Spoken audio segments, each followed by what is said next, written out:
कहते हैं इंसान मट्टी से बना है। अरे भाई, इंसान मट्टी से बना है, आपको कहाँ से मिला इंसान मट्टी से बना है?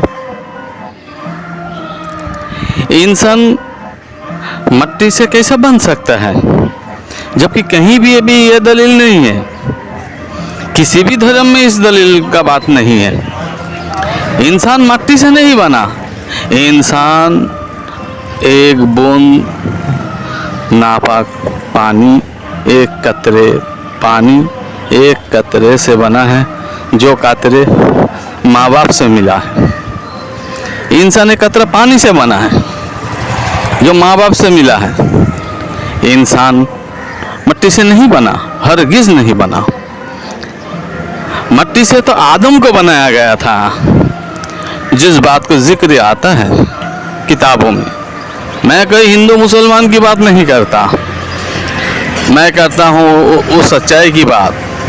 हूँ मुसलमान का घर पे जन्म लेने वाला, लेकिन सच्चाई का सामना करता हूँ, हक का सामना करता हूँ, हक के रूबरू करता हूँ, ना ही किसी बनावट का, उसूलों का, या ना ही किसी मुल्ला मौलवी का, या ना किसी पंडित पुजारी का टिप्पणी से चलता हूँ तो हक का सामने से चलता हूँ। भाई, इंसान कहीं पे भी मट्टी से नहीं बना, इंसान एक कतरे पानी से बना, जो पानी माँ बाप से मिला है। अल्लाह ने या प्रभु ने, भगवान ने, उसने बताया, इंसान को बनाया, आदम को बनाया फरिश्ते की मदद से मट्टी से। ये कहानी थे, रोचक कहानी है, सच्चाई कहानी है, अच्छी बात है। लेकिन आदम के बाद जितना बना है, ये सब माँ बाप के दिए हुए कतरे पानी से बना है। यही तो गलत तालीम है, जो तालीम को पूरा बताते नहीं है। आज की मौलाना बोलो, आज चाहे पंडित बोलो, ये बात खोल के नहीं बताएगा, क्योंकि इसकी उसको पेमेंट नहीं मिलेगा, पगार नहीं मिलेगा, पैसा नहीं मिलेगा इसके ऊपर। उसको तकरीर वहाँ तक करना है जहाँ तक उसका पगार की से बात हो जाए, मस्जिद मंदिर अच्छे से बनाने की बात हो जाए, बस उसका मतलब ख़त्म हो जाता है। साल में 2-3 प्रोग्राम करेगा, महीने का 1 प्रोग्राम करेगा, अपना पगार निकालेगा, अपने पैसा निकाल लेगा। भाई, अगर मुल्ला मौलवी दीन का खादिम जो लोग रहते हैं, चाहे हिंदू हो मुसलमान, सबको बोलता हूँ मैं, मेरा बात कभी भी एक को टारगेट नहीं करने का, मैं सबके लिए बोलता हूँ, अब बोलता रहूँगा। अगर कोई सच्चे धर्म की प्रचार अगर आपने धर्म की पगार लेके ही करता अगर, तो बेशक इंसान कभी दिन से अपन मुंह मोड़ता नहीं, हम पब्लिक दिन से मुंह मोड़ता नहीं। तो साफ बात मैं बताता हूँ, ये बात, इसका तस्दीक करना, तलाश करना, कोई भी धर्म का हो, अपने नज़र से रिसर्च करना। आज की ज़माना में हर भाषा में ट्रांसलेट आता है। कुरान बोलो, हदीस बोलो, गीता बोलो, तौरात बोलो, इंजील बोलो, हर भाषा में ट्रांसलेट आता है। उसका पढ़ो, जिक्र करो, उसकी चर्चा करो, उसके ऊपर फिक्र करो। अपने जो भी कोई भी प्रॉब्लम आ जाए, उस पर कुरान को खोलो, कुरान को खोल के उसका तफसील देखो, खुद से नजर देखो, खुद से दिमाग लड़ाओ, उसके हिकमत को समझने की कोशिश करो। जरूर अल्लाह ने हिकमत की दरवाज़ा खोल देगा। बहुत सारे ऐसा बात है जो मतलब अधूरापन की प्रचार है, अधूरापन की प्रचार करके तादाद को बांटता है। और एक बात सुनी सुनाई मिलता है, जैसा बोलता है कि नमाज पढ़ना जरूरी है, फ़र्ज आइन है, या पूजा करना फ़र्ज आइन है, ये ज़रूरी है। ये बात है, ये जो ज़रूरी बात ठीक है, फ़र्ज आइन करना ही पड़ेगा, नहीं करेगा तो जहन्नुम में जाएगा, नरक में जाएगा।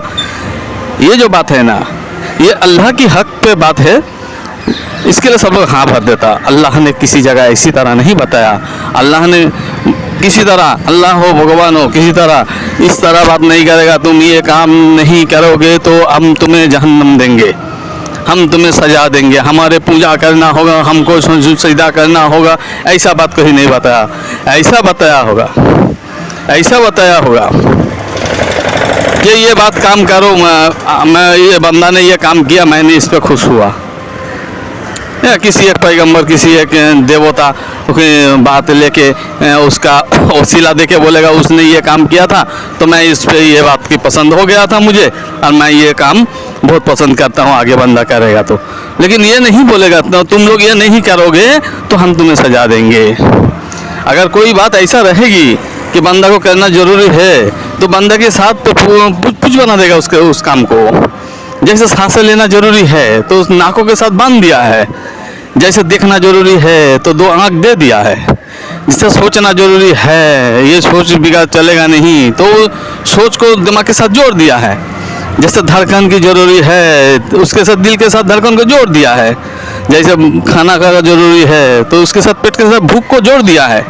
उसी तरह रब ने अगर कोई ऐसा काम जो नहीं करेगा तो नहीं चलेगा, उसको सज़ा मिलेगा, तो रब उसकी ज़िंदगी के साथ उसकी ज़िंदगी के साथ कुछ बना देगा, उसके साथ साथ रहेगा, वो उसको छुड़ा नहीं पाएगा, वो उसका ज़िंदगी बन जाएगा, हिस्सा बन जाएगा, उसको करना नहीं पड़ेगा, कायम रखने बोला है, उसने कायम रखेगा। अब रब ने जो अता किया है, नज़र अता किया है, सांसें अता किया, कान अता किया, सुनना अता किया, सोच ये जो सब अता किया है अपने शरीर में, इनको कायम करना है, रखना है, इनको नुकसान नहीं पहुंचाना है और इनको इनसे सही काम लेना है, गलत काम नहीं करना है। तो भाई अधूरा बात प्रचार करना तो दिन की कमजोरी होता है। आज की दौड़ ऐसा नहीं रहा कि अधूरी बातें दिन कमजोरी, अधूरी बातों से पब्लिक दौड़ेगा तुम्हारे तरफ। अभी भी होशियार हो जाओ, मुल्ला मौलवी पंडित पुजारी होशियार हो जाओ, डरा डरा के अब पूजा मत लो, मोहब्बत से लो, उनको बोलो, सच्चाई का पैगाम दो, आज दिन को मजबूती से खड़ा करो। ये कलयुग है, यहाँ पे किसी का नहीं चलेगा। तुम एक की आवाज़ बंद कर दोगे, मेरे आवाज़ बंद कर दोगे, किसी के दिल की आवाज़ बंद नहीं कर पाओगे। इसलिए तुम लोग सचेतन हो जाओ और अपने खुद को जागरूक कर लो और लोगों को सच्चाई की पैगाम सुनाओ और दिन की खिदमत सही तरीके से करो और जो सच है उसकी रिसार्ज निकाल के बताओ। तादाद मत बनाओ, ये मत बनाओ कि भाई बोलते हैं कुछ लोग ऐसा है कि भाई पीर की ज़रूरी नहीं है, गुरु की ज़रूरत नहीं है, सीधा अल्लाह को मानो। अरे भाई किसने बोला है तुमको भंडामी करने? पीर की ज़रूरत नहीं है। तुमने जहाँ तक आए हो पहुँचे हो किसको पकड़ के आए हो? पीर को ही पकड़ के आए हो ना। पीर तो फारसी जुबान है, उसको अरबी जुबान में रहबर बोलोगे ना, मुर्शिद बोलोगे ना, हाँ? तो उसको फारसी जुबान में तो पीर बोलते हैं, अपने जुबान में गुरु बोलते हैं। तो ये भाषा का चक्कर छोड़ो ना।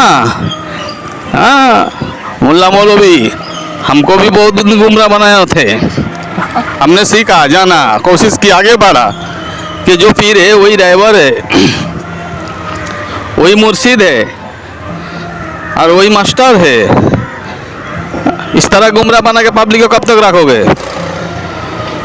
गुमराह मत बनाओ, इस्लाम को सही तरीके से आगे बढ़ने दो, पनकने दो और कपड़े की फैशन छोड़ो, दिल पे दिन उतारो।